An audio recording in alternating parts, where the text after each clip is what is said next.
Muy bien. 5, vamos. Ahorita vemos. 6, 7. Gracias. Presidente, muy buenos días. Mi nombre es Miguel Velázquez, soy reportero del periódico Publimetro, que ha sido el diario gratuito más grande del mundo con presencia en 18 países. La semana pasada le entregamos un informe como este, lo dejamos después de la conferencia y sobre esto es mi primera pregunta. Es sobre los asaltos que han ocurrido en carreteras. En este caso, este informe es sobre el caso de un ciudadano chileno y que se iba a casar con una ciudadana mexicana en Hidalgo. Este asalto ocurrió el 19, si no me equivoco, 19 de mayo, miércoles, y la boda iba a ser el 21. Lo que sucedió es que ellos iban en la carretera en la noche, les pusieron piedras en la carretera y pues con esta modalidad de poncharles las llantas o incluso casi voltearles el vehículo, al momento que bajaron, que descendieron a revisar qué era lo que había pasado, llegaron, los encañonaron, hubo un forcejeo. Las personas los asaltantes amenazaron con incluso secuestrar, llevarse a las mujeres que iban en la camioneta y pues a la persona le dieron 2 disparos. Afortunadamente se está recuperando, pero pues fue bastante trágico. Entonces, me gustaría preguntarle, presidente, ¿qué acciones se están realizando, no solamente en esta carretera? Que un dato muy importante es que pidieron apoyo a la Guardia Nacional. Cuando llegó la Guardia Nacional, los propios integrantes de la Guardia les dijeron, hay que moverse de aquí porque esta es una zona caliente. Entonces, preguntarle, presidente, qué es lo que está pasando y qué acciones se están realizando, no solamente en este punto que ellos ya tienen identificado como una zona de peligro, sino en las demás carreteras del país. Muchas gracias. Sí, pues estamos haciendo el trabajo y la Guardia Nacional está en todas las carreteras para que no haya asaltos ni homicidios, que no haya delitos, ni en las carreteras, ni en los pueblos, en ningún lado. Estamos trabajando para eso. Ya en un mes cumple 3 años la Guardia Nacional y ya son más de 100,000 elementos con los que se cuenta, que están en todo el país, nada más para tener un referente porque se olvidan las cosas, ¿no? En su mejor momento la Policía Federal llegó a tener 40,000 elementos y la mitad eran administrativos. La otra mitad eran operativos y no tenían cuarteles. Ahora estamos hablando de más de 100,000 elementos operativos que ya están pues en cerca de 250 cuarteles construidos.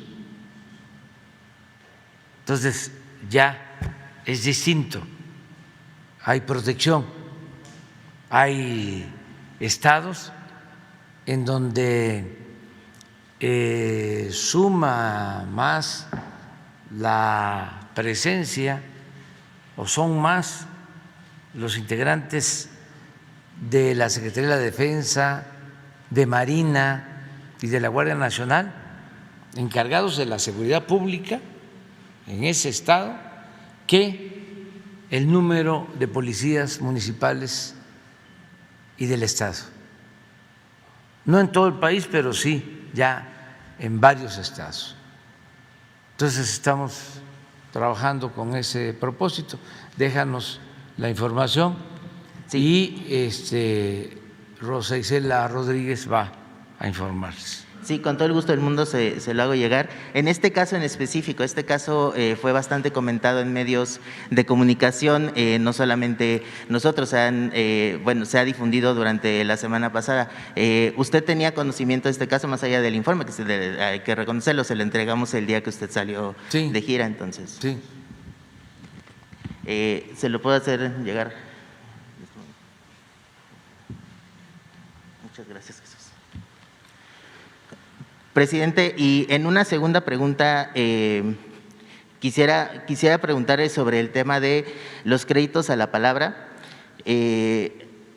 La semana pasada mencionaba que Telecom se va a convertir en la financiera del bienestar, que está el plan de convertir Telecom en la financiera del bienestar y que una de las funciones sería entregar precisamente las tandas del bienestar y los créditos a la palabra.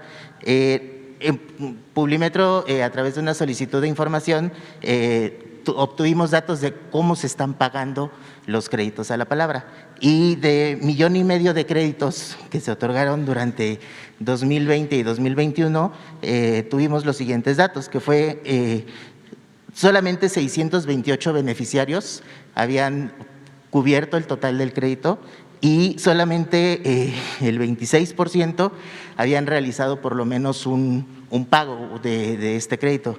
Me gustaría preguntarle, presidente, pues el retraso en los pagos es enorme. Estas son cifras hasta marzo de este año. Me gustaría preguntarle si va a haber alguna campaña o algo para pedirle a quienes recibieron estos créditos, pues que se pongan al corriente con sus pagos. Muchas gracias. Qué bien que me preguntas, porque hago el llamado a todos los que recibieron estos créditos a la palabra para que no dejen de abonar, porque es un crédito que se entregó de manera amplia durante la pandemia para apoyar a muy pequeños comerciantes y a la gente que tenía su pequeño negocio y también a los que tenían trabajadores inscritos en el Seguro Social, hasta 10 trabajadores, que a pesar de la pandemia no los despidieron. Entonces, para apoyarlos, se dieron estos créditos a 3 años. Entonces hay que hacer el corte, hay que ver cuánto se ha recuperado de estos créditos a la palabra y cuánto de las tandas, que eso es un monto menor que se entrega, y el propósito es reactivar la economía popular, donde pues se ayuda a mucha gente que tiene pequeños negocios. Vamos a presentar un informe y sí, Telecom se va a convertir en la financiera del bienestar y va a tener como una de sus funciones la de administrar, otorgar y cobrar los créditos a la palabra. Va a ser la única institución encargada de la entrega de los créditos a la palabra y de recuperarlos para que como fondo revolvente se siga apoyando a la gente. ¿Cambiarían los lineamientos? Porque hasta ahora no hay, no Sí, se pueden cobrar. Pues. Sí, tenemos que ajustar la normatividad porque Telecom no está para eso.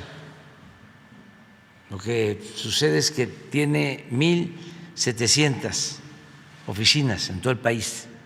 Es una buena estructura, hay trabajadores desde hace mucho tiempo. No queremos que desaparezca, sobre todo no queremos despedir trabajadores que tienen muchos años y vamos a darles más funciones. Lo ideal hacia adelante, pero ya no nos alcanza el tiempo, sería fusionar Telecom con el Banco del Bienestar. Pero estamos consolidando el Banco del Bienestar básicamente para la dispersión de recursos, porque este año ya el Banco del Bienestar va a dispersar cerca de 500,000 millones de pesos. Son las pensiones a adultos mayores, las becas, todo por el Banco del Bienestar, con cerca de 3,000 sucursales. Es el banco con más sucursales en todo el país. Pero estamos en ese proceso, que no es fácil porque se construye el banco y hay que tener los cajeros y tiene que haber comunicación para hacer las operaciones, y es toda una estructura para que haya bancos hasta en los pueblos más apartados y que la gente mayor, las personas con discapacidad, pues no tengan que trasladarse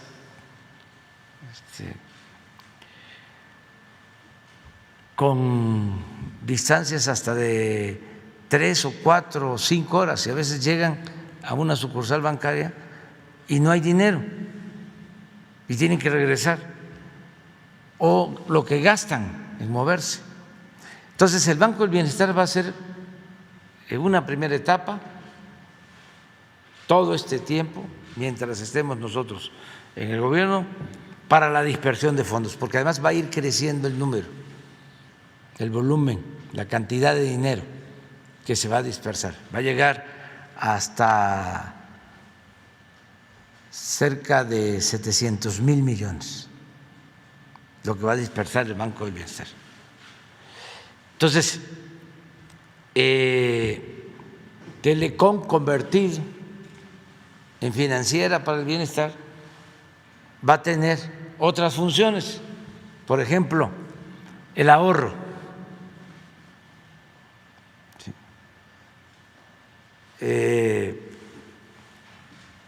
Que podría estar en el Banco del Bienestar, pero básicamente es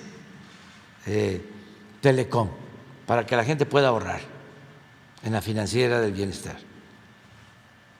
porque se les va a dar toda la garantía y buscando que se les pague bien, el interés más alto por sus ahorros. Esa es una función. Otra función es la que ya lleva a cabo, la de los telegramas, los giros, que era su función original. Otra función es que en esas 1,700 oficinas puedan también dispersar recursos. Lo hacen hasta de bancos comerciales, que dispersan a través de las oficinas de Telecom. Otra función muy importante es la de las remesas. Ahora están recibiendo, ya está aumentando como el 2.5, 3% de las remesas que llegan al país, pero cuando ya esté bien estructurada la financiera, va a aumentar mucho, porque le vamos a pedir a los paisanos que utilicen esa vía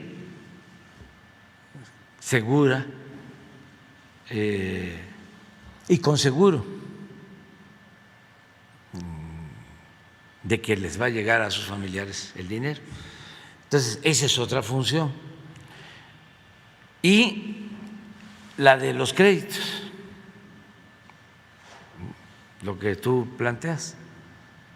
Entonces, esa decisión ya se tomó, hay que hacer cambios, modificaciones a las normas para que quede consolidada la financiera para el bienestar.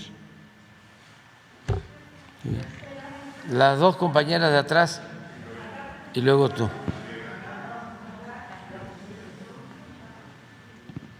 Muchas gracias, presidente. Buenos días, procurador, compañeros. Soy Bianca Aguirre de La Octava y quiero saber, por favor, su opinión acerca del caso Elena Ríos, de la saxofonista oaxaqueña, que a más de 2 años de haber sido víctima de intento de feminicidio, su agresor sigue libre. Por favor y muchas gracias, presidente.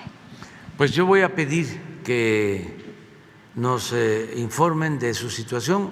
Tengo entendido, porque este es un caso de dominio público, conocido y desde luego lamentable, ¿no?, que está en la Fiscalía, pero vamos a pedir nosotros informes para ver el avance que hay en las investigaciones y por qué el agresor está en libertad. Vamos a tener información. Perfecto. Gracias, presidente.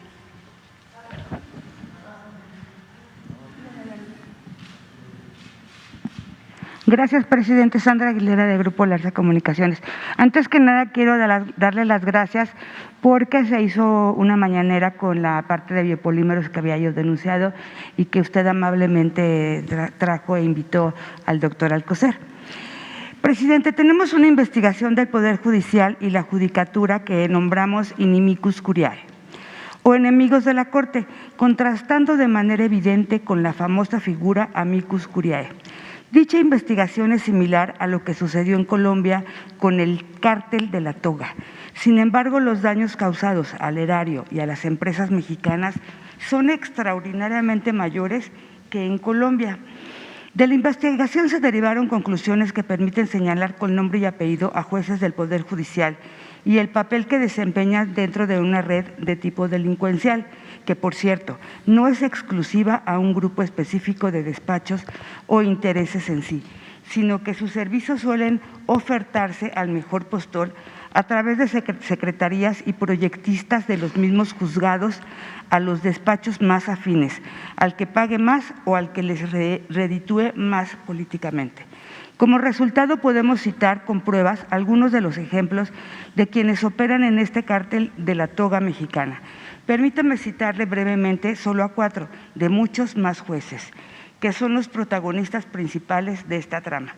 El juez quinto de distrito del área civil del primer circuito con sede en San Lázaro, cuyo titular es el juez Alejandro Dicib Sotelo, que funge como el santo patrono de las medidas cautelares, mismo que ha usado y abusado de esa figura, otorgando medidas que han afectado a trabajadores, empresas mexicanas, pero sobre todo a la hacienda pública, desviando dinero del erario y obligando al gobierno mexicano a realizar pagos excesivos o creando enormes contingencias en dependencias y secretarías, siempre con base en acciones ilícitas o ambiguas. Prueba de ello son las actuaciones de los procesos civiles 446/2017, donde benefició a la perforadora Oro Negro, y el proceso 170/2017, en el que benefició a los intereses de una empresa extranjera de nombre Coastal Contracts. Tanto Oro Negro como Coastal Contracts tiene aperturadas varias carpetas de investigación por delitos que van desde el fraude, falsedad en declaraciones ante el juez, fraude procesal y evasión fiscal, entre otros.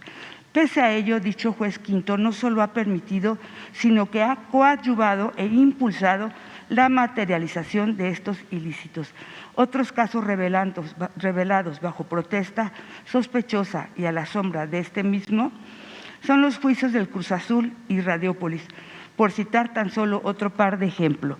Otro sería el juez Guillermo Campos, quien es el rey de las suspensiones de amparo, quien junto con el juez quinto antes mencionado han hecho mancuerna y secundado para que las medidas cautelares del primero perduren para que continúen de manera de tracto sucesivo. Las ilegales determinaciones de la primera instancia, este juez acaba de ser removido del juzgado cuarto al noveno del primer circuito, pero entre sus polémicos asuntos se encuentran muchos que están ligados al juez Dicif, así como también en asuntos espinosos como en el fraude de ahorradores de FICREA o el del soportar fideicomisos fraudulentos manejados por Cibanco, entre muchos otros. Probando esto, resultan los nuevos nombramientos de los juzgados concursales de reciente creación, donde el nombramiento del juez segundo concursal resulta sospechoso al provenir de un juzgado de Naucalpan, desde donde se protegen infinidad de intereses de un sector del empresariado internacional. Cierro los ejemplos con la mención del magistrado Francisco José Huber Olea Cotro, quien también pertenece a esta red y está vinculado en varios procesos con los jueces anteriormente mencionados y que se hiciera famoso por el asunto del periodista Sergio Aguayo. En total, en la red que nosotros detectamos operan 12 jueces a nivel nacional y al menos 8 magistrados. Como importante dato de los ejemplos antes mencionados, las afectaciones a los trabajadores, a empresas mexicanos, pero sobre todo a la hacienda pública, podrían alcanzar los 2,000 millones de pesos. Para poder comprobar esta investigación de corrupción dentro del Poder Judicial, tuvimos que infiltrarnos varios compañeros comunicadores y no está de más decirle que tenemos todas las pruebas de ello y las queremos poner a su disposición y al pueblo mexicano. Mencionar que la corrupción en este asunto no es de carácter único, sino de tracto sucesivo, por lo que en ello actúan diferentes jueces, magistrados e instancias relacionadas con varias sospechas de abogados. Es muy importante señalar que ante las desfachatadas acciones corruptivas de esta red judicial hay diferentes tipos de reacción por parte de instancias gubernamentales. Hay los que valientemente las enfrentan y combaten, evitan dentro del margen legal su posible aplicación, como sucede con la Secretaría de Marina, la ASEA o el SAT, o las que de manera sospechosa se allanan, las impulsan o abiertamente las apoyan, como suele suceder en ocasiones con las entidades gubernamentales relacionadas con temas energéticos, en especial Pemex. Presidente, ¿está usted de acuerdo en que a través del titular de la SEGOV se proceda a revisar los resultados de la investigación que hemos realizado y así recuperar para los trabajadores, las empresas afectadas y la hacienda pública por parte de la riqueza que de manera ilícita e ilegal estos jueces han desviado y operado desde sus cargos en el Poder Judicial y que han ejecutado en gran detrimento de los arcos de la nación y la sociedad mexicana, favoreciendo a intereses de grandes capitales extranjeros? Sí, yo te propondría que nos entregues la información y hacemos el compromiso de que el gobierno, el Ejecutivo, a través de la Secretaría de Gobernación, vamos a hacer llegar ese expediente a la instancia encargada que tiene el Poder Judicial, que es el Consejo de la Judicatura, que son gentes serias y honestas, y ellos pueden ayudar en la investigación. Y esa es su función del Consejo de la Judicatura, el cuidar el buen comportamiento de jueces, de magistrados, de ministros. Y también entonces nosotros tenemos vamos a información, entregarles claro, a ellos formalmente y te vamos a entregar una copia. Claro, y si de, nos necesita o nos ocupa, estamos… el oficio que se va a remitir. Gracias, presidente. Por otro lado, nada más quería comentarlo, pedirle que si dentro de la gente que está viendo la situación de los biopolímeros, ya se acercaron los senadores, el de la Comisión de Salud, COFEPRIS, Salud, bueno, todos estos para ver lo de la regulación de los biopolímeros, pero también está presente la SEP, porque están entregando cédulas a médicos esteticistas que son los que están precisamente matando y dañando a la gente. Entonces esto es en la Universidad Veracruzana. Sin embargo, pues sabemos que no pertenece a la SEP federal. Sin embargo, no sé de qué manera se puede hacer combinado o que venga la secretaria para que nos den un informe del por qué también están entregando estas cédulas, si la pudiera invitar.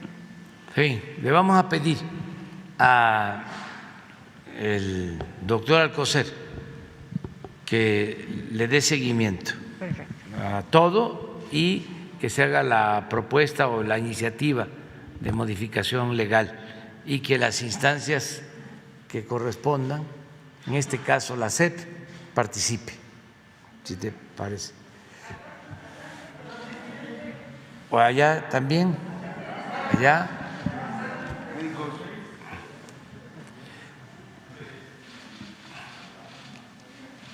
A ver hasta dónde llegamos. Presidente, buenos días.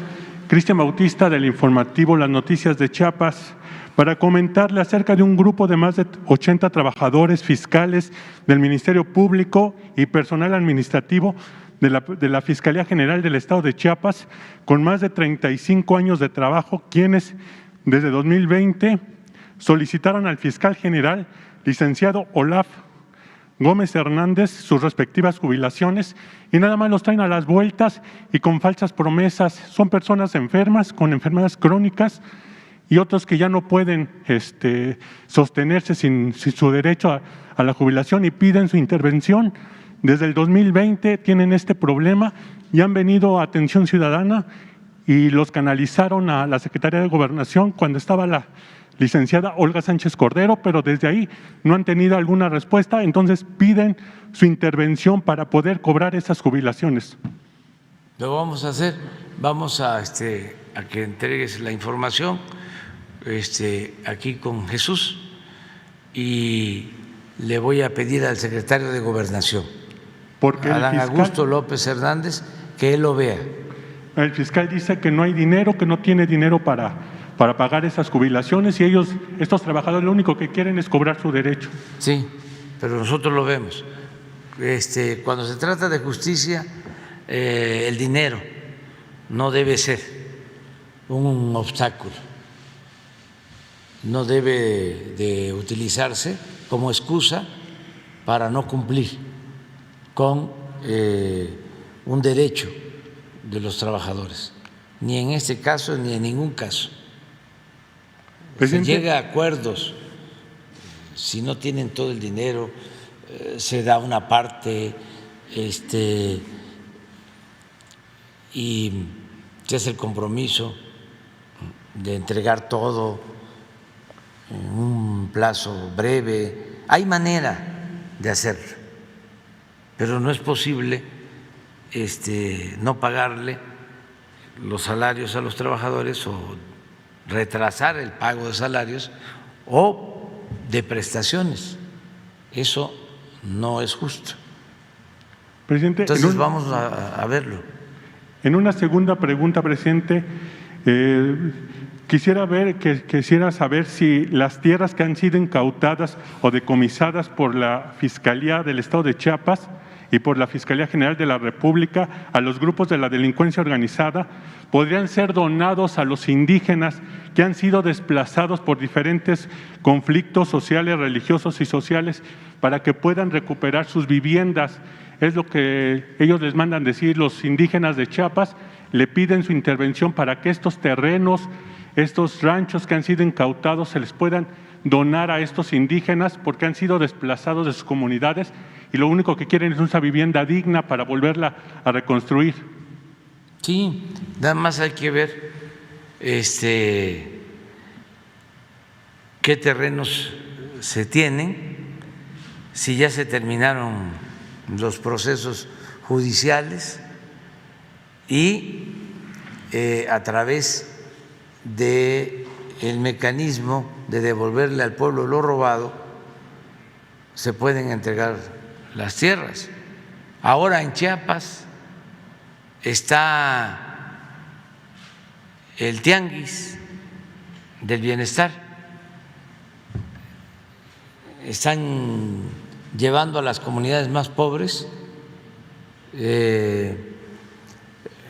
zapatos, ropa, todo lo que se confisca por contrabando, que estaba aquí en bodegas, se está entregando a las comunidades más pobres. Ya se hizo en Guerrero, se hizo en Oaxaca, en Veracruz y ahora se está haciendo en Chiapas. Entonces, todo lo que se obtiene, que es de procedencia ilícita, ya está en manos del gobierno, se le entrega a la gente más humilde. Para eso es el Tianguis del Bienestar. Y esto tiene que ver con tierras, es lo mismo, se está haciendo en otros casos, no de tierras confiscadas, aunque deben de haber tierras ya propiedad de la nación, porque se probó que se obtuvieron de manera ilícita, pero lo vamos a ver y la idea es pues entregarle a quien lo necesita, ¿no? Sí, sí, lo vamos a ver. Atrás. Usted, el compañero y luego él. Allá también y allá. Gracias, presidente. Muy buenos días, Julio Mar Gómez, Medios Digitales de Pacífico. Primero que todo, presidente, quiero felicitarlo por la política de su administración de privilegiar a las empresas mexicanas que son competitivas en los diversos sectores de actividad, contrario a lo que el modelo anterior neoliberal hacía, de descansar más en empresas extranjeras para satisfacer la demanda de bienes y servicios en un gran logro. Enhorabuena. En México contamos con diversos programas que favorecen mediante la expedición fiscal de impuestos, como el IVA, a empresas que comercializan sus productos fabricados en México en los mercados externos. Es decir, las exenciones de impuestos ocurren cuando estas empresas importan maquinaria y materias primas. Estas últimas pueden ser procesadas por el referido equipo y posteriormente para ser enviadas al exterior como producto terminado. Por ello, fortalecer la competitividad del amparo productivo nacional al evitar que los precios de bienes manufacturados en territorio nacional incorporen gravámenes a competidores globales que no enfrentan. Sin embargo, presidente, se presume que algunas empresas utilizan este tipo de programas para evadir pagos correspondientes a los impuestos, especialmente el IVA. Es decir, al amparo de las prerrogativas que le ofrecen los citados programas, comercializan las materias primas importadas sin hacerle ninguna transformación o proceso para atender la demanda del mercado nacional sin el pago correspondiente del citado gravamen. Esto en general aplica para las compras hechas al exterior de productos como aluminio y cobre. La presunción estriba en el hecho de que algunas empresas nacionales que tienen estos programas de fomento venden estos productos globales, cosa que no se haría en ningún sentido económico alguno. Sin embargo, el vendedor compensa su supuesta pérdida en el cobro correspondiente del IVA, el cual no se entera el fisco en virtud que se manifiesta, se realiza en el amparo de los programas de fomento de exportaciones referidos anteriormente. ¿Qué consecuencias se derivan de estas acciones ilegales? Primordialmente son dos efectos. Primero, uno, el deterioro inmediato a la recaudación de impuestos. Segundo, una competencia desleal para las empresas mexicanas que, tratando de competir en el mercado nacional, son desplazadas debido a este tipo de engaños al debido proceso fiscal. Señor presidente, su esfuerzo para erradicar la corrupción no tiene precedente en la vida política de México. Aquí hay una oportunidad para seguir avanzando en este tema. Basta solo revisar concienzudamente los programas de fomento de las exportaciones, en particular INMEX, de empresas que importan dichas materias primas a fin de que la autoridad verifique que estén circunscribiendo cabalmente a los términos y condiciones de los mismos, mediante las visitas a las plantas de las empresas, verificando los procesos de producción que en cada una tiene a fin de cerciorarse que realmente se utilicen en lo que fabrican para exportar y validando las balances entre lo que importan y lo que exportan, para conocer diferencias y aplicar las medidas correctivas correspondientes. Revisando la historia se puede identificar desde cuándo viene haciendo estas prácticas insanas en prejuicio de la Hacienda Pública Federal, que usted con tanto sacrificio y esfuerzo ha tenido bien de mantener la prudencia fiscal en el ejercicio del presupuesto. Hoy estoy seguro que las acciones conducentes a la revisión referida provocarían una mejora importante en la recaudación de impuestos y nivelaría las condiciones de competitividad en el mercado nacional, favoreciendo a aquellas empresas que actúan correctamente al amparo de la ley. Ambos puntos, amén de la erradicación de la corrupción, lo cual ha informado por parte de usted que es un galardón como punto medular de la cuarta transformación de nuestro país. Pues sí, sería bueno que hablaras con la directora del SAT. Es que sí tenemos una investigación bastante sí, resumen y sí. los tenemos, bueno. Con Raquel Buenrostro yo le voy a comentar. Ya hemos hecho algunos cambios, pero no de fondo, sino básicamente para simplificar el pago de contribuciones a las pequeñas empresas. No nos hemos metido a llevar a cabo una reforma fiscal porque hicimos el compromiso de no aumentar los impuestos y lo estamos cumpliendo. Solo lo que no se permite es la evasión fiscal, es decir, que no haya privilegios y que se condonen los impuestos a las grandes empresas, a los financieros, como sucedía antes. Eso ya no. Y afortunadamente es muy buena la recaudación. Estamos mejor que el año pasado en términos reales, en recaudación, y esas propuestas pueden ayudar, como lo estás planteando, a los empresarios mexicanos, que es lo que tú estás proponiendo. Así es, presidente, exactamente es justamente que la recaudación es buena, pero puede ser mejor aún, por hablándose de millones de pesos que podrían ser entrar al erario público.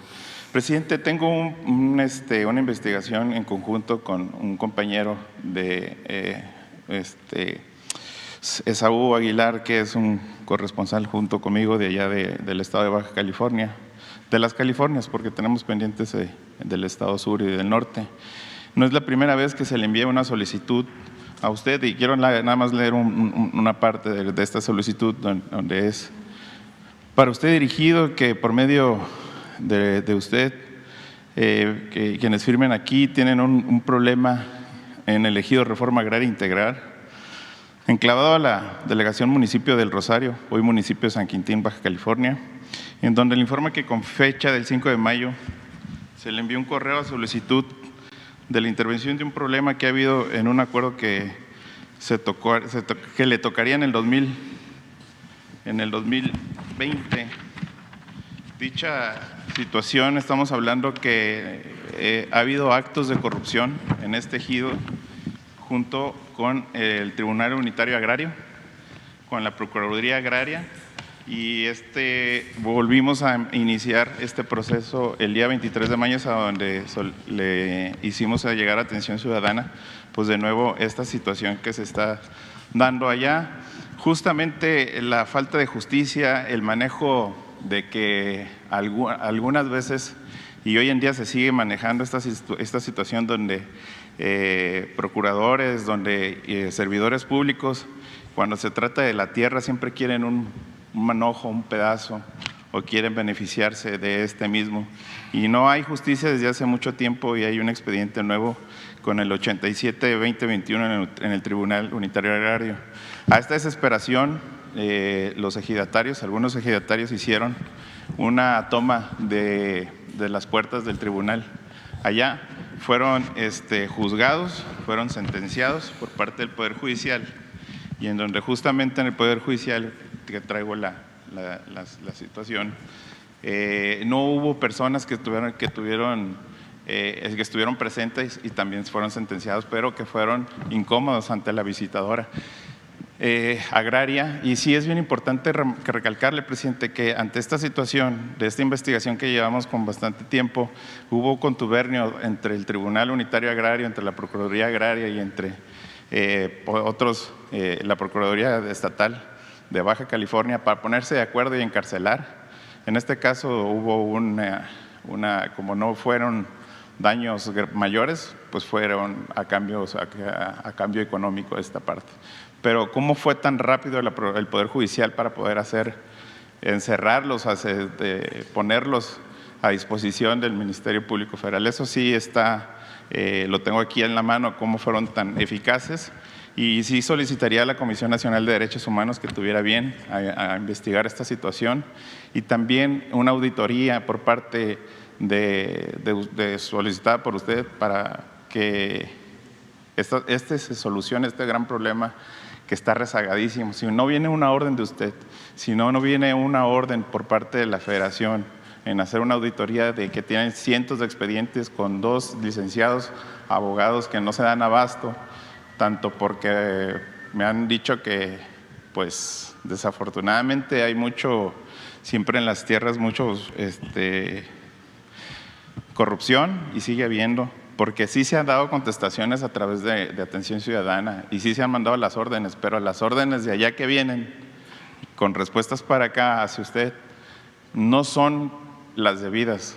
Por eso es importante que salga de aquí una comitiva y pueda tener una auditoría directamente ante la Procuraduría, cómo se está trabajando, quiénes están, cómo se están y cómo se han estado robando tierras también los funcionarios. Y aquí tengo parte de la investigación que me gustaría hacerle llegar, para que vea que sigue habiendo corrupción. Son los estados, son también la Federación, pero necesitamos que alguien de aquí de la Ciudad de México vaya y cheque cómo se están mal haciendo las cosas todavía en Baja California. Pues te propongo que veas con Jesús, también con Leti. Hoy va a estar más tarde el procurador agrario. Te invitamos para que platiques con él, porque voy a atender a compañeros, compañeras de comunidades indígenas de Jalisco y de Nayarit, terminando la conferencia, para cuestiones agrarias. Sí, los voy a atender. Ya se llegó a un acuerdo, pero quieren ellos verme y los voy a recibir. Al compañero que quedó ahí. Y ya después nos vamos con puras mujeres, ya, porque ya se cargó mucho. Él. Mujeres. Sí, allá. Buenos días, señor presidente. Urbano Barrera, del diario Ovaciones. Para no tapar la cámara, voy a sentar, perdón.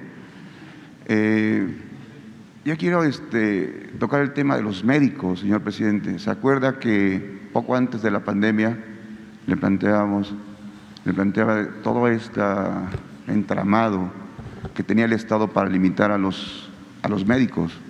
¿Se acuerda usted que hablábamos de que ellos pusieron todos los diques para que no se generan especialistas, que se traficaba con el examen del ENAR, que costaba hasta 250,000 pesos en el sexenio de Calderón y de Fox? Después, con todo el trabajo que se hizo, se abrieron las becas para los médicos, para que pudieran especializarse, se avanzó mucho, las Fuerzas Armadas empezaron a practicar los exámenes, se evitó toda esa corrupción y se avanzó muchísimo. Pero ahora los médicos le quieren enterar de otra situación.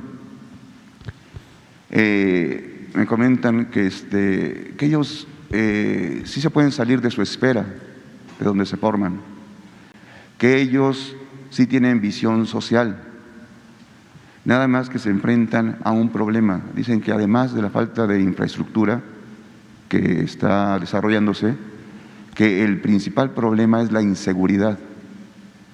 ¿Sí? Le quieren comentar que de las mismas estadísticas, de los mismos gráficos que ha presentado el secretario de Salud, el doctor Alcocer Varela, ahí se puede identificar que las principales vacantes están en las zonas de riesgo, principalmente en Tamaulipas, en Sonora, en Chihuahua, en Veracruz, en el Estado de México, en la Ciudad de México. Ellos le quieren comentar que tan solo en los últimos años se han gestado movimientos como Yo Soy Médico 17, Ni Una Bata Menos, y otros que están muy activos ahorita en las redes sociales. En 2017, tan solo en una entidad han retirado 25 pasantes. La UNAM en un año ha retirado hasta 100 pasantes por agresiones. La Secretaría de Salud reconoce que entre 2007 y 2015 han asesinado a casi 10 médicos. La encuesta médica nacional de riesgo 2008-2015 reporta 9,000 agresiones a médicos, a pasantes, a gente que se está formando y está haciendo sus prácticas, su servicio social en todo el país. Entonces ellos le quieren preguntar qué se puede hacer, o que su gobierno, qué va a hacer para garantizar la seguridad de todos los médicos, sean mexicanos, sean cubanos, sean de Estados Unidos o de Francia, de donde sea, porque se enfrentan a estos riesgos. Y de pasada, que si pueden, en los informes que están dando los días martes los especialistas de la salud, pues presentar las nuevas cifras de los médicos, del personal que se está formando, de cuántos han sido agredidos en los últimos años, las violaciones que han sufrido doctoras de pregrado que están haciendo su servicio social en zonas apartadas, cuántos han sido secuestrados, extorsionados y cuántos homicidios se han registrado a últimas fechas. Dicen que ellos tienen la camiseta muy bien puesta, pero que sí necesitan seguridad. Señor presidente, ¿qué opina de esto? Bueno, hay dos cosas, ¿no? Una, vamos a decir, estructural, de fondo, que no quisieran los conservadores que se señalara.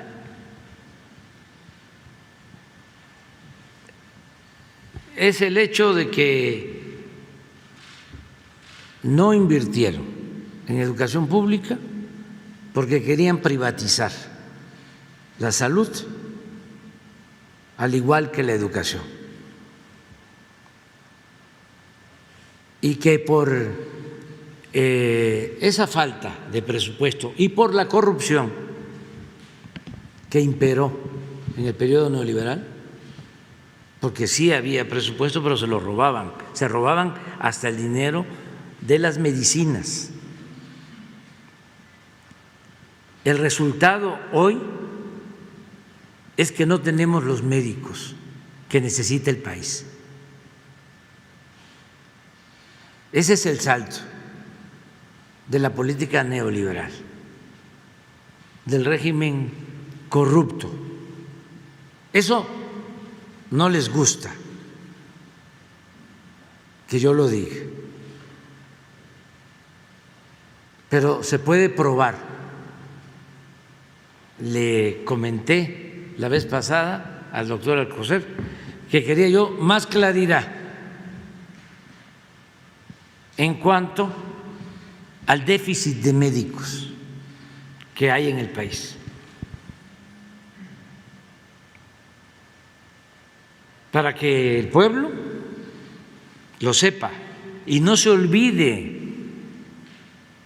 de esas políticas irresponsables que se impusieron.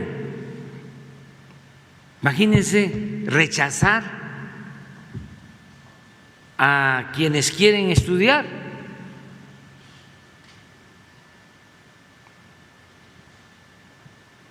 Porque esa es parte de la filosofía, si se puede llamar así, del dogma, mejor dicho, neoliberal. Es poner todo al mercado. Que estudie el que tenga para pagar colegiatura. Entonces, fueron dejando sin posibilidad de estudio a los jóvenes. Rechazaban hasta 300,000 jóvenes al año con la mentira de que no pasaban el examen de admisión, cuando en el fondo es que no habían espacios, no había cupo, porque no tenían presupuesto las universidades públicas y lo que querían era que aumentara la matrícula en las escuelas privadas de nivel superior. Llegó el momento que ese modelo tronó, no funcionó, porque ¿de dónde saca una familia pobre, una familia de obreros, de campesinos, incluso de integrantes de clase media, para pagar colegiaturas elevadas para que estudien sus hijos en la universidad? Si tienen 2, 3 hijos, ¿cómo? ¿Por qué pudimos estudiar nosotros? Porque la educación era pública, no había cuotas. En la UNAM, no sé, en mis tiempos, 20 pesos de colegiatura. Presentábamos exámenes de admisión 10 y entraban 9. Y en el periodo neoliberal, de los 10, entraba 1. Claro que nos quedamos sin médicos y sin especialistas. Ese es el fondo del asunto. Luego viene lo también importante, pero accesorio y también derivado de lo mismo. Se desata la violencia y hay regiones en donde pues la gente corre peligro, los profesionales, los médicos, y aunque estén en las plazas, como tú lo planteas, no quieren ir, que es una parte, ¿eh? La otra, o sea, insisto, es que no hay. Y la otra es que, pues, buscando el bienestar, los profesionales quieren trabajar donde sus hijos puedan ir a la escuela, donde tengan servicios, pero sí hay regiones, me consta, en donde no se podía tener médicos por la inseguridad. Últimamente hemos ido atendiendo este problema Recuerdo muy bien cuando visité 80 hospitales del IMSS Bienestar y fui a Buenavista, en Michoacán, al hospital del IMSS Bienestar, y estaba vacío porque no había quien fuera a trabajar ahí. Pero también fui a Yucatán, ya se los he dicho, se los he platicado aquí, y hay 3 hospitales del IMSS Bienestar, y Yucatán es el estado con menos violencia en el país,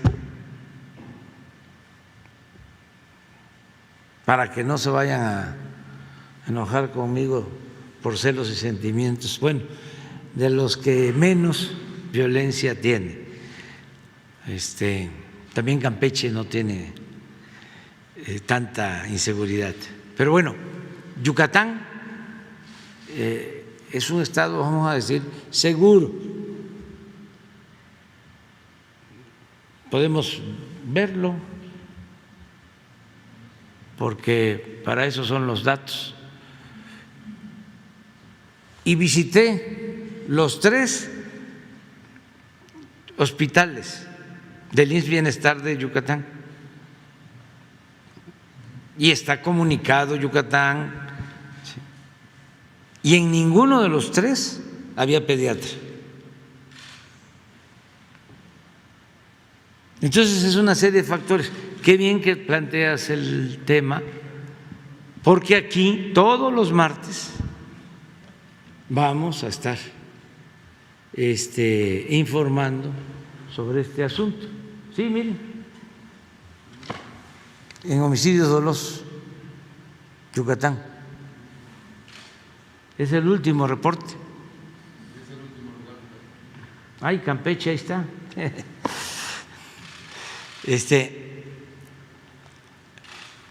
En cambio, pues Michoacán está.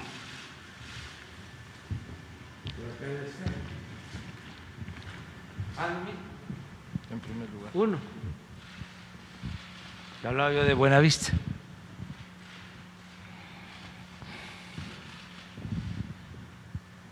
Entonces, que los médicos, a los que respetamos mucho, sepan que siempre van a contar con nosotros, que estamos muy agradecidos con enfermeras, con médicos, porque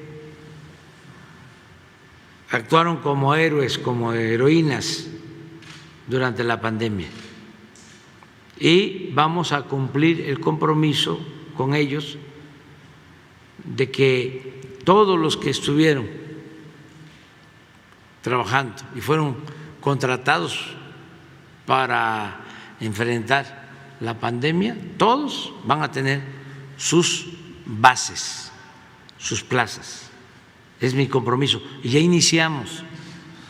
Lo que pasa es que lo estamos haciendo de manera ordenada. Empezamos, el modelo es Nayarit, ya estamos en Tlaxcala y ahí vamos avanzando para federalizar todo el sistema de salud y que tengamos todos los médicos y que tengamos especialistas y una atención médica de calidad en todo el país, hasta en las comunidades más apartadas, con la seguridad de que no van a ser agredidos.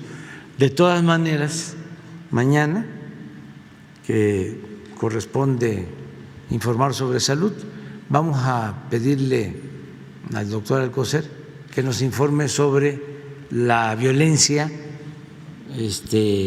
a médicos y enfermeras y a trabajadores de la salud. Muy bien, señor presidente. También quería comentarle, estamos en el periodo de reparto de utilidades, ¿sí? La pregunta es, ¿cómo se vigilará que los trabajadores mexicanos reciban sus utilidades, principalmente de las empresas transnacionales? Últimamente las mineras se han arreglado para los contratos colectivos y esto, y han obtenido muy buenas ganancias. Acaba usted de regresar de Sinaloa, le enteraron de que, por ejemplo, San Rafael, pues extrajo 127,000 onzas de plata, 9.6 millones de libras de zinc, 3.9 millones de libras de plomo, pero hasta ahorita los trabajadores no ven el resultado en sus utilidades y todo esto, siguen ganando 240 pesos, los tienen amagados con lo de las órdenes de aprehensión. El día 18 de mayo volvieron a ganar, el tribunal ya les confirmó y muchos ni siquiera los han recontratado, otros días se fueron de plano a trabajar a Estados Unidos. Entonces, pues ellos quieren enterarlo, incluso solicitarle que si se puede abrir una mesa de atención directamente con la Secretaría de Gobernación para que empiecen a tratar todos estos asuntos que van muy avanzados, pero quieren que terminen bien, ¿verdad? Que terminen bien. Ese es lo que preguntan ellos, ¿verdad? ¿Y qué se haría en este caso, señor presidente? ¿Cómo se va a vigilar? Tenemos que procurar que se cumpla con la Constitución y que se entregue el reparto de utilidades a los trabajadores. En el caso de la minería está cumpliéndose. Hay discrepancias, pero en el caso de Cananea comentaba yo que recibieron en promedio 600,000 pesos de reparto de utilidades, en Nacosari 300,000. Me equivoqué el día que hablé del tema porque pensaba yo que era el sindicato del senador Napoleón Gómez Urrutia, que había llegado a un acuerdo con el Grupo México, y no, es la CTM, pero llegaron al acuerdo y no estalló la huelga, y está en análisis precisamente el monto de utilidades de la empresa, y aceptaron que el SAT intervenga para definir cuánto fue la utilidad de la empresa y cuánto le corresponde a los trabajadores. Ya se les entregaron los 300,000 pesos, pero puede ser más o puede ser eso, lo va a decidir el SAT. Y sí le tengo recomendado al secretario de Gobernación que busque al senador Napoleón Gómez Urrutia, que es una persona dispuesta al diálogo, que tiene relación con nosotros, no está distante. Yo no he podido verlo últimamente por las ocupaciones, pero lo considero un amigo, una gente cercana con el que podemos llegar a acuerdos. Y lo mismo, se están portando bien los empresarios del Grupo México, no hay queja, no tenemos problemas, solo el pendiente del río Sonora, que ya estamos terminando los estudios para ver cómo resolvemos el problema. Ya está el programa integral de Cananea en lo que tiene que ver con el apoyo a los trabajadores de más edad, ya están recibiendo ese apoyo, ya se está resolviendo lo de salud también, ya está interviniendo el Seguro Social. Lo del agua para Cananea, nos falta lo de los daños que se ocasionaron con el derrame de estos líquidos que contagiaron el río, y la forma de evitar daños a la salud, que es lo que más nos importa, porque cuando sucedió esto se creó un fideicomiso, el Grupo México entregó recursos al gobierno, no se aplicaron bien, hay plantas potabilizadoras de agua que no funcionan, no se ha escuchado a la gente, no se ha dialogado. Ahora se están terminando nuevos estudios y la instrucción que tienen en la Secretaría del Medio Ambiente es que escuchen a la gente y que no dejemos ese pendiente, que se ayude. Pero en fin, sí, el secretario de Gobernación va a seguir buscando la conciliación. Ok, señor presidente, muchas gracias. A ver, atrás, las compañeras ya. Mujeres, las 2, 3 y 4. 4 mujeres.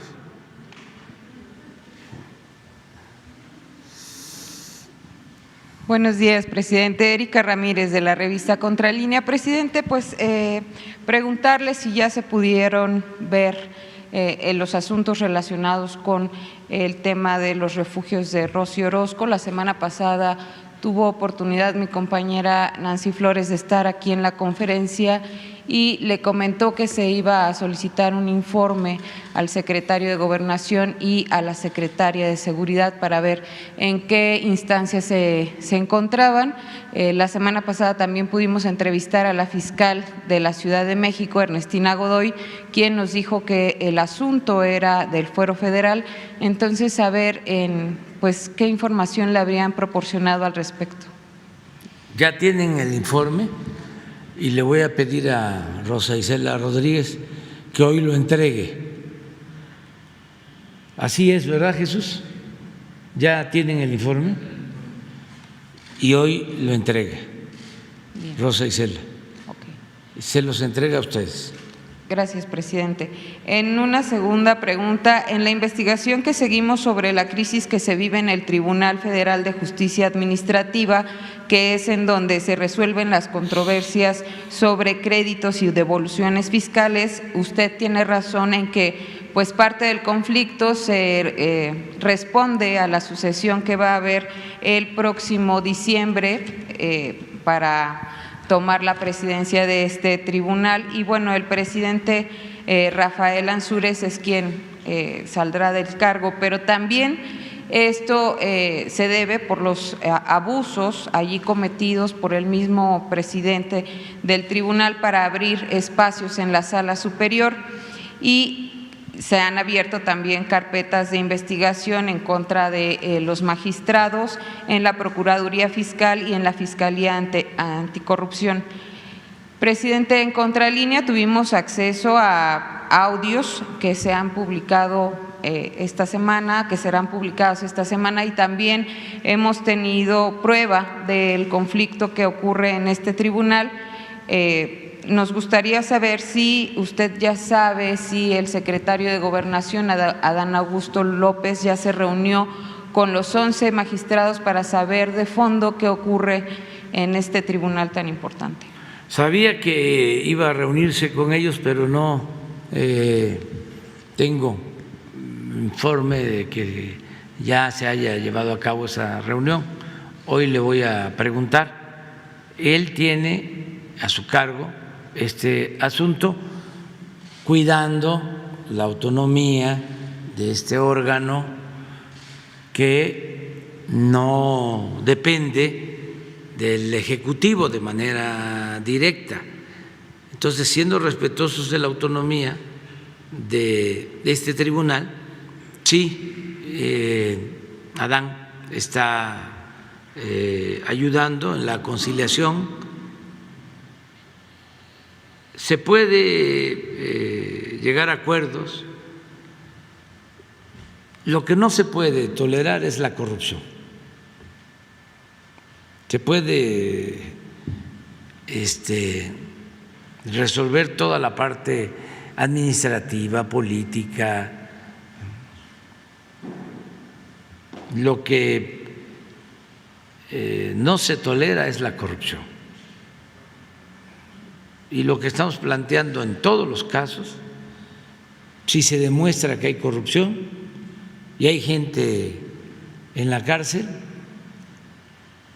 lo que tiene que ver con robos cometidos en contra del pueblo, del erario, pues lo primero es la reparación del daño, que devuelvan el dinero, que es lo que más nos interesa, recuperar lo que salió del presupuesto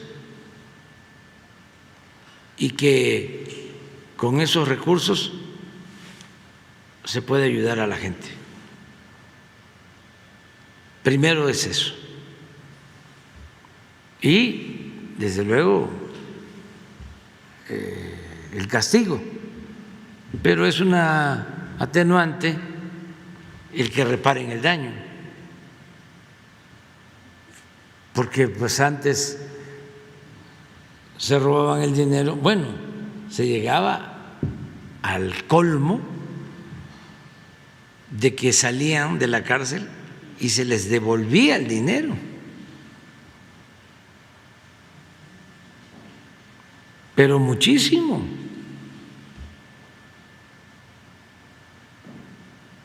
No era que, oiga, se demostró que usted es inocente, que no cometió ningún delito y disculpe. No, no. Era también el pago. Se les devolvía todo. Eso cuando se daba el caso de que llegaban a la cárcel. Me refiero a los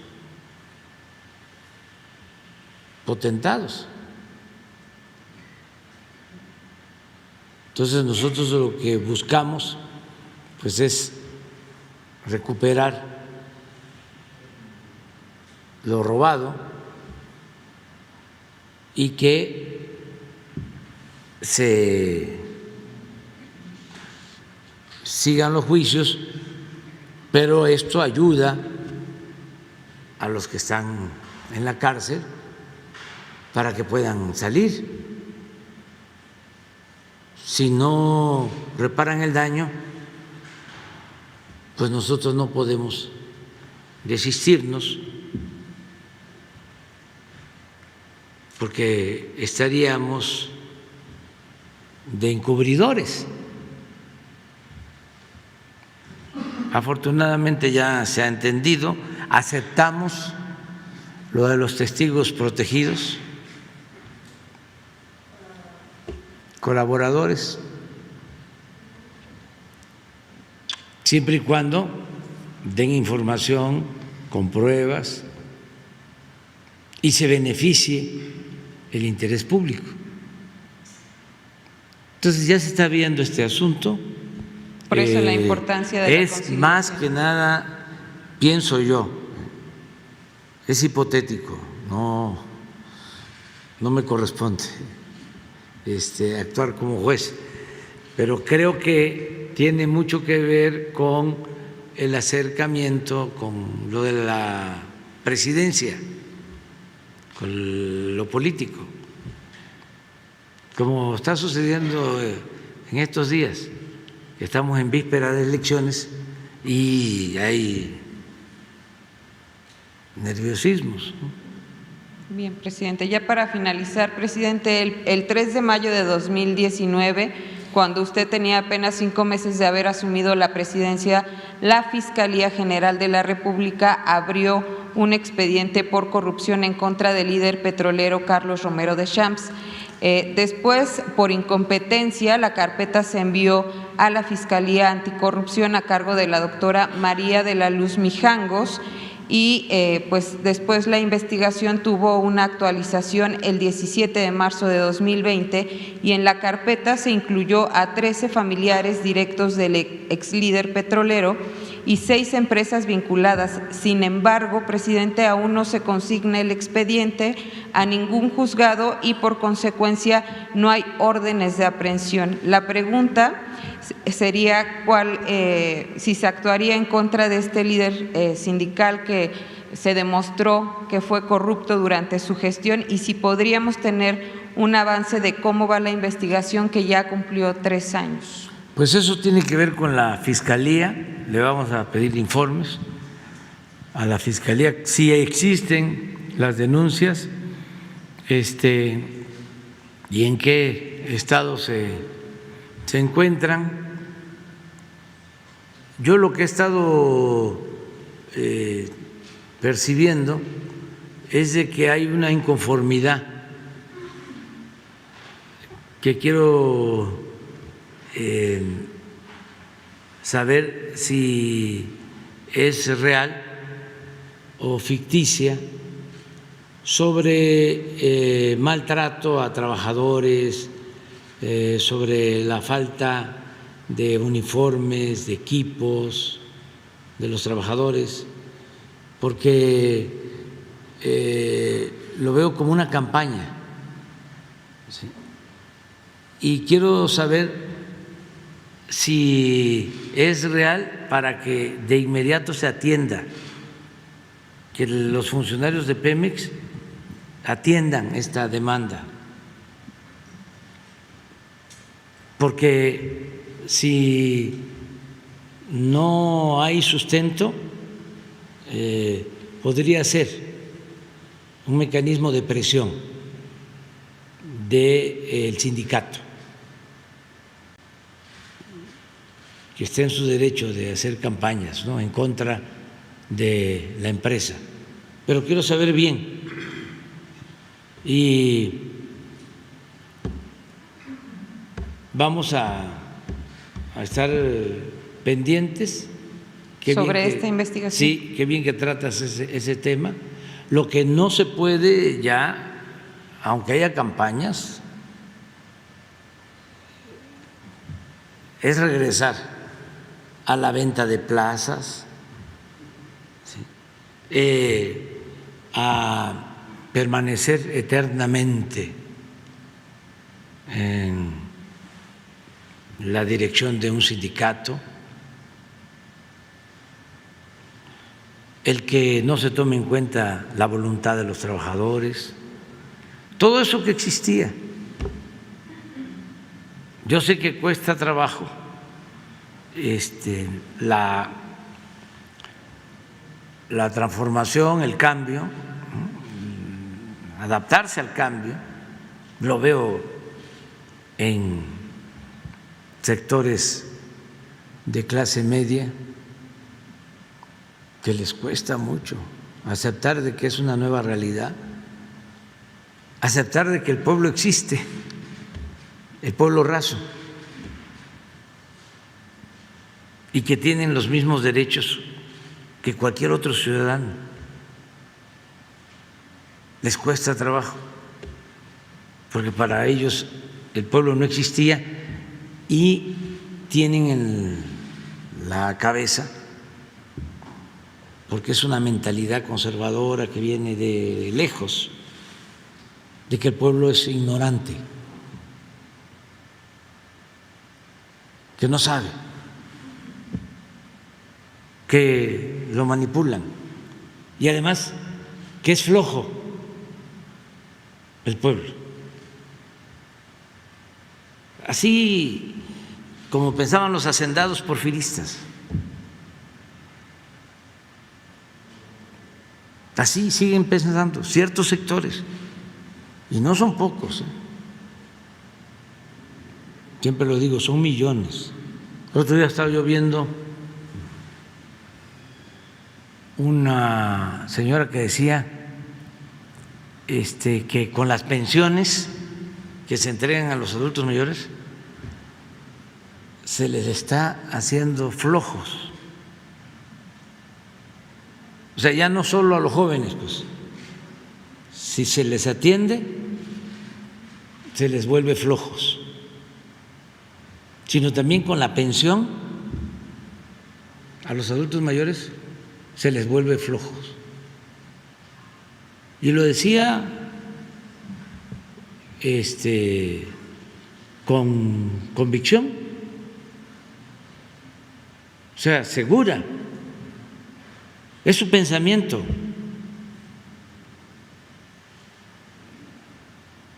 Y leí comentarios y muchos estoy de acuerdo con lo que opina la señora. O sea, existe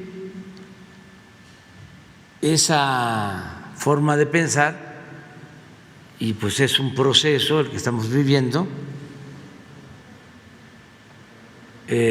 Poco a poco se tiene que ir entendiendo de que si una gente ya trabajó toda su vida, pues merece vivir con un poco de holgura en el último tramo de su existencia y que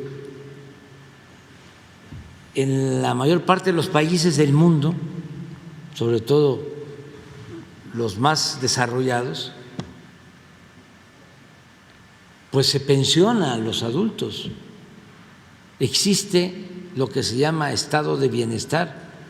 Cuando uno llega a una determinada edad, ya recibe uno un apoyo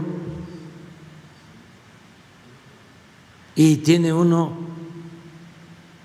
médicos y medicina gratuita y tienen los jóvenes garantizada la educación pública y también gratuita y una serie de beneficios. Los países más avanzados del mundo, donde hay más bienestar, donde no hay violencia, donde no hay corrupción. Pero aquí pues estamos dando los primeros pasos y existe ese pensamiento conservador que viene de tiempo atrás. Lo mismo en el caso de los trabajadores. Se hace una elección por primera vez libre en un sindicato y es voto secreto, pero todavía no se ejerce a plenitud la libertad. La libertad que se conquista, no se implora. Yo siempre pongo el ejemplo de los peones de las haciendas.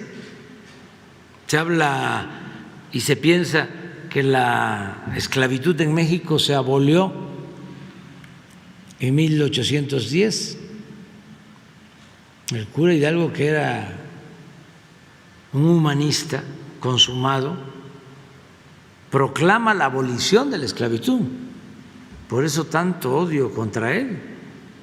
Por eso le cortaron la cabeza y le exhibieron 10 años en la plaza de Guanajuato, porque se atrevió a proclamar la abolición de la esclavitud, pero no se quitó la esclavitud durante todo el siglo XIX. Los peones no podían votar, no eran ciudadanos, los peones de las haciendas, y dependían del amo, no podían ni siquiera salir del perímetro de la hacienda, hasta para casarse le tenían que pedir permiso al amo.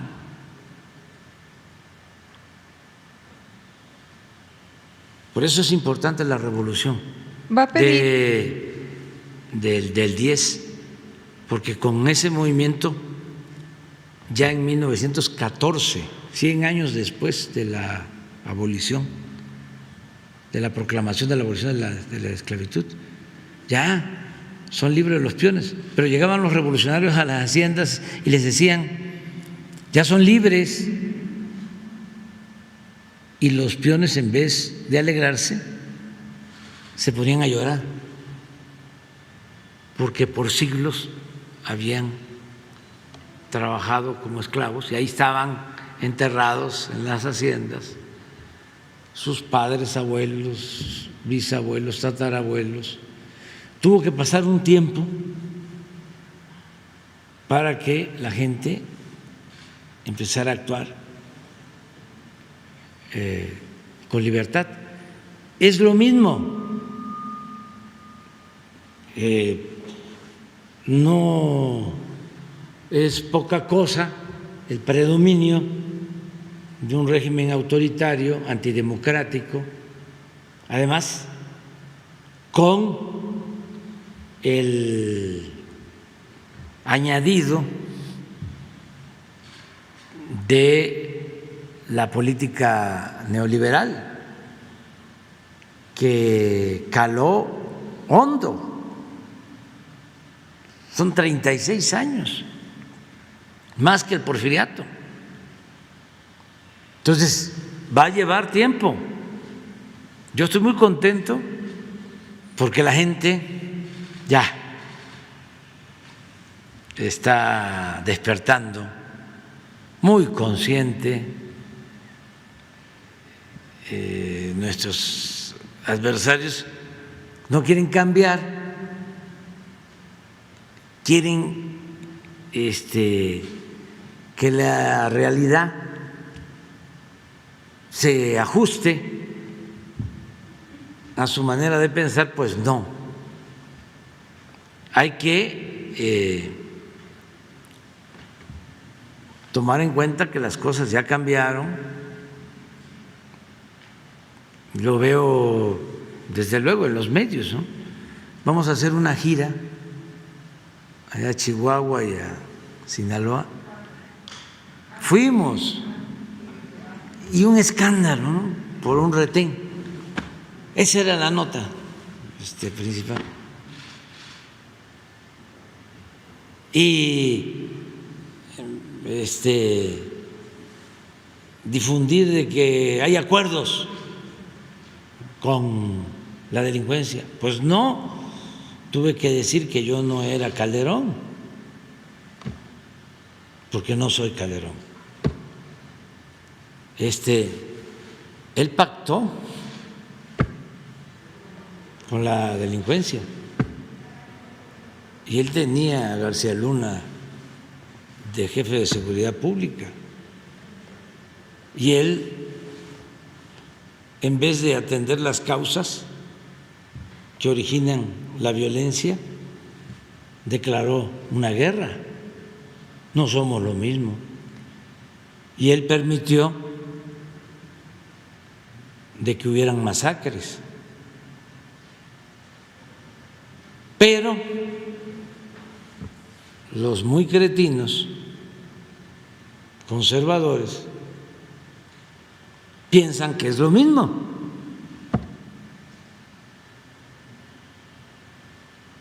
No, no somos iguales. ¿Le pedirá al fiscal información sobre esta investigación? Sí, en contra le vamos de a Romero pedir de al Champs? fiscal que nos informe cómo está la situación legal.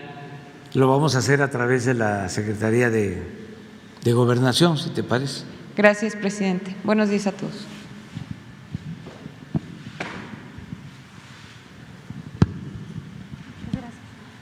Buenos días, presidente. Shaila Rosagel, corresponsal de Grupo Gili, El Imparcial de Sonora, La Crónica de Mexicali y Frontera de Tijuana. Buenos días, procurador.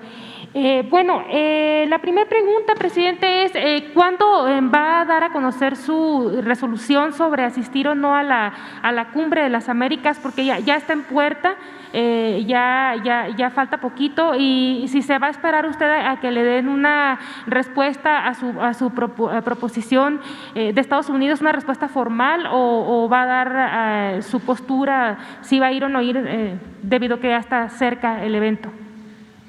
Sí, estamos esperando una respuesta.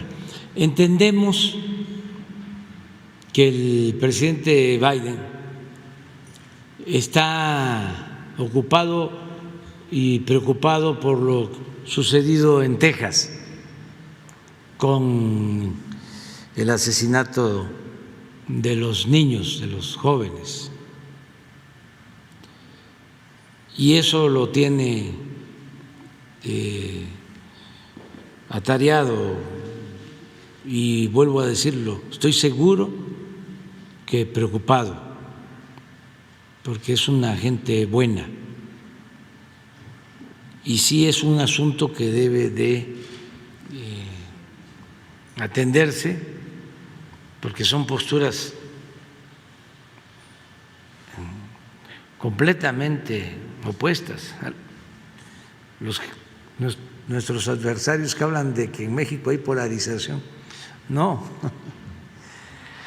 aquí nos abrazamos hasta con los opositores.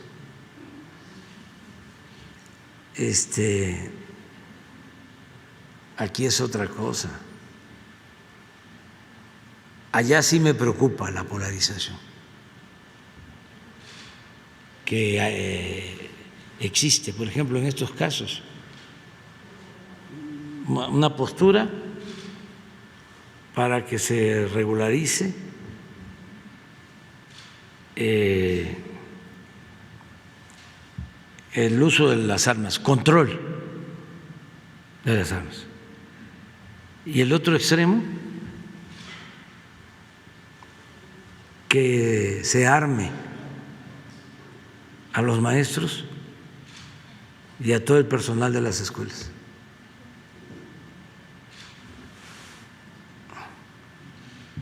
Diametralmente opuesto.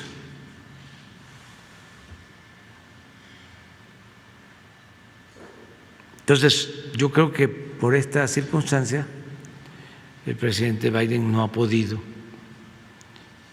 darnos una respuesta, pero hay tiempo y le tenemos a él confianza y vamos a esperar.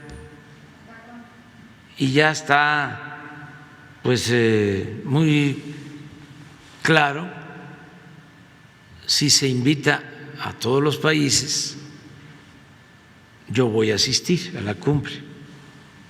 Si no se invita a todos los países, va a asistir en representación del gobierno el secretario de Relaciones Exteriores, Marcelo Ebrard. Eso es así en esencia, porque queremos cumplir con la Constitución y sobre todo ser consecuentes aplicando el principio de no intervención y de autodeterminación de los pueblos, y que en la práctica podamos hacer valer la soberanía de los países, no aceptar que nadie excluya a nadie. Yo creo que se va a tomar en cuenta nuestro planteamiento. Repito, el presidente Biden es una persona de buenos sentimientos, de avanzada.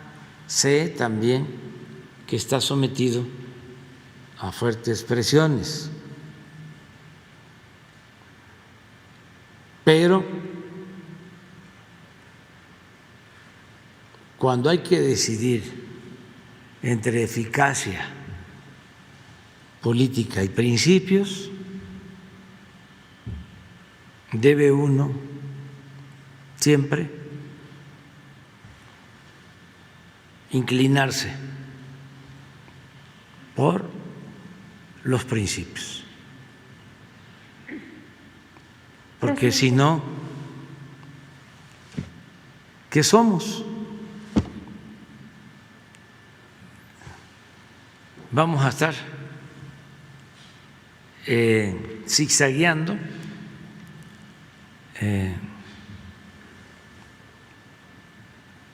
con machingüepas,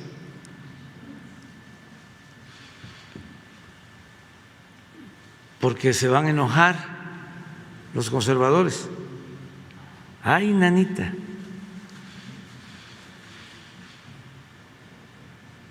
Entonces hacemos a un lado los principios, los ideales, porque se nos van a enojar. Además, vienen las elecciones.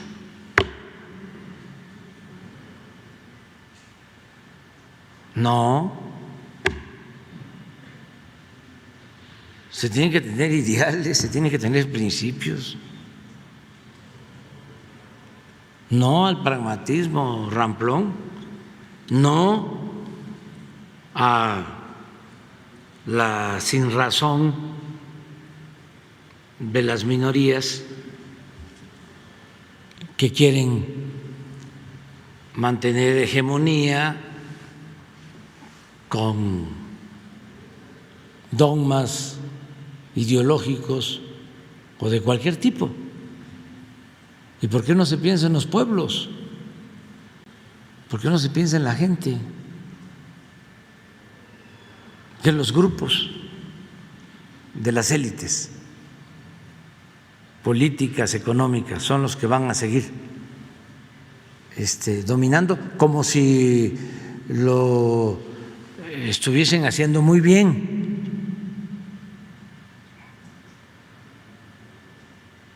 No son los responsables de que hay millones, miles de seres humanos en la pobreza, en el olvido, porque lo único que les importa es que le vaya bien a los de mero arriba. A eso se han dedicado. Entonces ya basta de eso. Presidente, ¿hasta cuándo esperaría usted para dar una respuesta de ir o no ir? Ya es la siguiente semana la cumbre, esta semana. Es que vamos a esperar, sí, esta semana. Sí. No hay prisa, afortunadamente es aquí con nuestros paisanos, amigos, vecinos de Los Ángeles, que es llegar a Tijuana y 2 horas de carretera o directo, y es la segunda ciudad mexicana que está desde luego en territorio estadounidense, pero en población. Si fuese más lejos, pues tendríamos que prepararnos más, pero no, si se resuelve, vamos. Presidente. Es que es hasta el 7. Sí. El 6 creo que empieza. Es del 7 al 9, ¿no? Creo que es miércoles, jueves, viernes. Sí, miércoles, jueves y viernes. ¿Cree que es? 7, 8 y 9. Dependiendo si hay una respuesta antes, podríamos. ¿Mande? Si no hay respuesta, no, puede ser un poco antes, la semana que viene, a principios. Bueno, presidente, y gracias. Ya me imagino de ustedes porque sí van a ir, ¿no? Sí, pero ni modo, ofrezco disculpas. En una segunda pregunta, presidente, preguntarle, en Hermosillo ahorita hay una crisis de abasto de agua. Toda la semana pasada eso fue lo que pues ocupó la preocupación principal de los hermosillenses. Esto pues se ha visto agravado por las altas temperaturas que ya está rebasando más en Hermosillo los 40 grados. Preguntarle, presidente, si usted le han informado de esta situación que está ocurriendo del abasto de agua, desabasto de agua en Hermosillo, y si su gobierno tomará alguna acción para solventar o apoyar en esta crisis de agua. Sí, lo está atendiendo el gobernador en la gira que hicimos por Sonora hace poco. Pasamos por la presa del Cuchillo,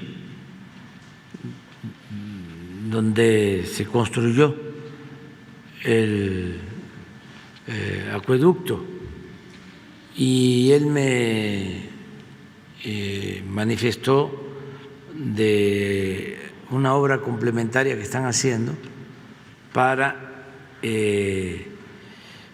poder bombear a más profundidad y resolver el abasto de agua en circunstancias difíciles. Está en eso él, atendiéndolo. Lo que él necesite, nosotros apoyamos. Nosotros vamos a apoyar. Bueno, ya son las 9. Te quedas tú para mañana, tú y el compañero de Quintana Roo que viene, y 3, tú también. Ya. Voy a estar en Coatzacoalcos el miércoles, pero va a haber aquí, sí, vamos a tener la reunión. Nos vamos después de la mañanera, que es el Día de la Marina. Vamos a estar en Coatzacoalcos. Vamos a ir a básicamente a la conmemoración, y vamos a tener una reunión para todo lo que es el desarrollo del Istmo.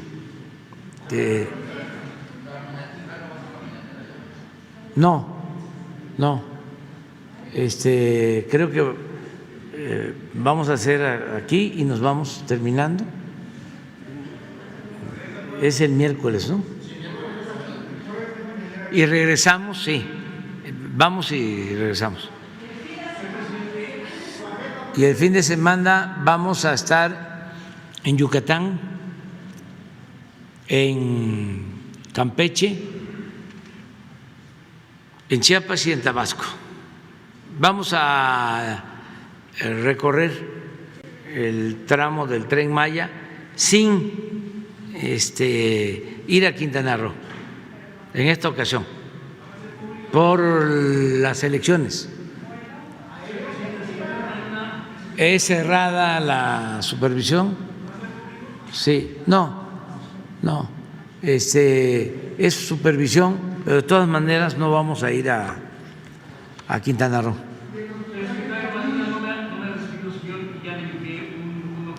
Habla con Jesús, que tiene información sobre lo tuyo.